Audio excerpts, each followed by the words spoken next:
Pasi ka qëndruar 2 ditë në paraburgim, biznesmeni Ilir Karçini është sjellë sot në gjykatën e krimeve të rënda për të njohur me masën e sigurisë arrest me burg, që ishte marrë ndaj tij në mungesë. Seanca drejtohej nga gjyqtarja Etleva Deda, e cila ka dhënë masat për të gjithë anëtarët të ashtu quajturës banda e Tritolit. Biznesmeni kishte zgjedhur si mbrojtës të tij ligjor ish prokurorin e përgjithshëm tashmë avokat Theodori Sollaku, që njihet dhe si mik i familjes së tij.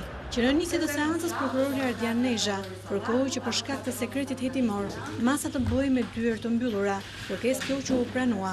Burime nga brenda seancës bëjnë me dije se para tokave të zeza, biznesmeni Karçini nuk ka pranuar akuzën e bërë nga prokuroria, duke pohuar se nuk ka lidhje me ngjarjet për të cilat akuzohet, pra nuk ka porositur asnjë vrasje me pagesë dhe as nuk i njeh të arrestuarit për këto krime. Ndryshe nga të prangosurit e tjerë të cilët akuzohen për akte terroriste, akuza e ngritur nga prokuroria ndaj biznesmenit ishte sigurimi i materialeve dhe i burimeve për të kryer vrasjen.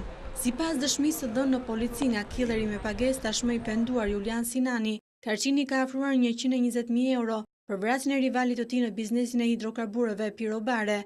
Nuk dihet nëse organi i akuzës do të mund të vërtetojë këtë dëshmi të dhënë nga i penduari.